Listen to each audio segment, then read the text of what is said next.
Hi, I'm Bob with Wolfe Ridge. Guys, today I'm going to go over some of the basics of our hydraulic oil cooler packages that we offer on a lot of our splitters, as well as hydraulic oil temperature thresholds and air-cooled engine temperature thresholds. Well, it goes without saying that if you're working in the wood yard in summer or in a warmer climate, you're warm and so is your machine. So I'm going to go over a few basics here today, and first I'm going to start with a machine that does not have an oil cooler package on it. This is a 35C, and this does have an available optional oil cooler package. You can only get the oil coolers on the compact commercials and above, so it would be a 28C or a 35C, because the engine configuration that we use on those has a charging coil strong enough to charge a battery and to run a hydraulic oil cooler. So that is something to keep in mind if you're going to be splitting in warm environments, running cycles back to back all day long, running a lot of hardwood through a multi-way wedge. You might want to consider getting a machine with a hydraulic oil cooler. With that said, a good spot to keep an eye on while you are splitting is the sight glass that is on the side of your hydraulic oil tank. Every one of our hydraulic oil tanks has a combination sight glass thermometer on it. And I'm making this video partly to clear up some confusion that happens. You can see here we have the full cold mark, and the yellow here is the level. This yellow just so happens to match the same point of our thermometer. The blue in the center here is the thermometer. So right now we're looking at a hydraulic oil temperature that's just about 100 degrees Fahrenheit, and it just so happens that our level is right about this full cold mark. Now when you're running this machine, you're going to see that this level increases because hydraulic oil expands and contracts at a pretty good rate. So let's say you run this machine for a half hour. You might see this hydraulic oil level at the 180, but that is just the physical level of the oil. This blue line is actually telling you your temperature.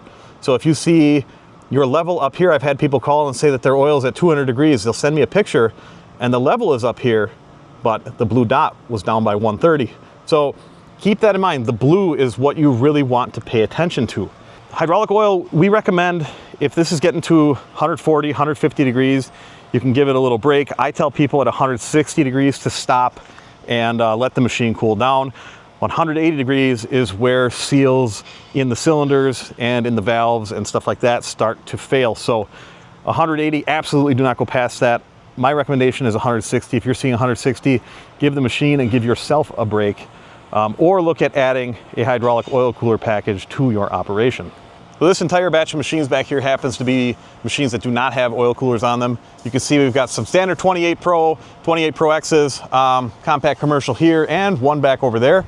And on the other side of me, there are several machines here that do have hydraulic oil coolers. So I want to go over how the oil cooler is installed and how we recommend using it. For starters, we're going to walk up to this 28cc compact commercial with attached conveyor. The hydraulic oil cooler package is part of the conveyor package, because when you get that conveyor package on here, you end up with a double stack pump and a little bit more strain on the hydraulic system. So adding the cooler is good insurance. And you can see here we use a mount bracket that kind of sandwiches in between the hydraulic oil tank, and it raises the cooler up here so the fan goes left and right. And I'm going to try and get around on the other side here. So the hydraulic oil cooler package can be added to most 28C and 35C wood splitters. And I say most because the early ones did not have electric start, and they did not have the charge coil on them that was capable of charging a battery and running an oil cooler simultaneously. So if you've got a 28C or a 35C and you want to add a hydraulic oil cooler package to it, give us a call.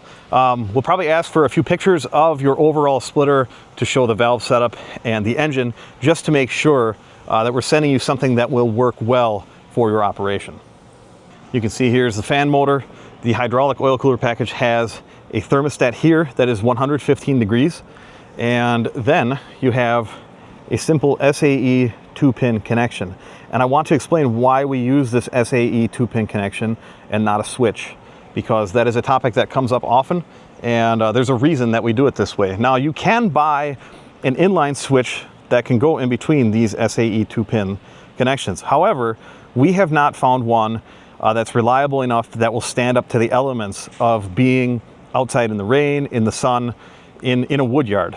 So you could get one of those installed at your own risk and understand that it has to be rated for a pretty good amount of amperage going through up to this hydraulic oil cooler fan. Why don't we have these hydraulic oil coolers on a switched ignition, so when you turn the key off, the oil cooler turns off? And I understand that's a concern, and if you leave that SAE 2-pin plug plugged in, you could potentially run your battery dead, because if it's hot enough, the oil cooler will turn on.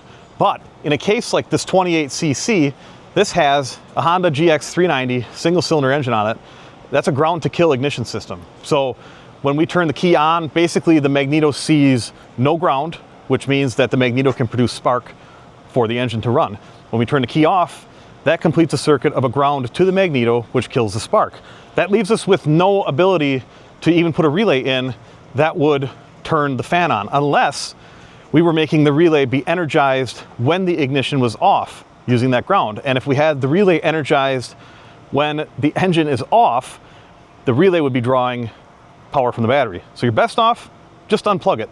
It's a simple SAE 2-pin plug, and there's no extra wiring, there's no extra butt connectors or relays or anything else to go bad. There's a fuse in the battery box, and you have a SAE 2-pin connector. So if you remember to unplug that when you're done splitting and plug it in before you start your next splitting session, you'll be good to go.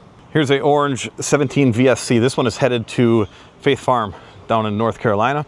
And this one, being a VSC, comes with the hydraulic oil cooler as standard equipment. Very similar to the 28cc. We have the temperature sensor right here. And then we have the SAE 2-pin will come off of the sensor.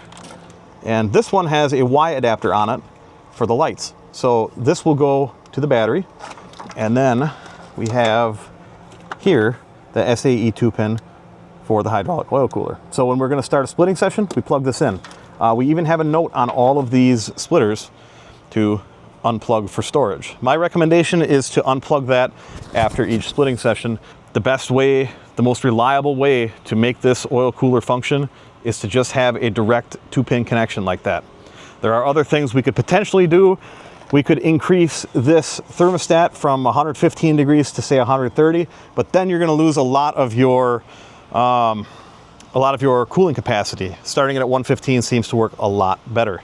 And I want to also note on the VSC and the HOs that have optional coolers and the SHOs that have optional coolers. And guys, this works really well. It pulls air from the front here, it goes through this heat exchanger, and it blows past the tank. So it's actually going past this heat exchanger, cooling the hydraulic oil, and it's blowing a little bit of extra heat off of this tank. So the concern was, well, this is blowing warm air onto the tank, but that warm air coming from here is actually cooler than what the tank is anyway. So that's a win-win. The hydraulic oil temperatures always stay within check on the VSs that have added coolers, the VSCs, the VS Power Beyonds, and the VSEs as well. I wanted to give a better example here of the two different readings from this combination sight glass.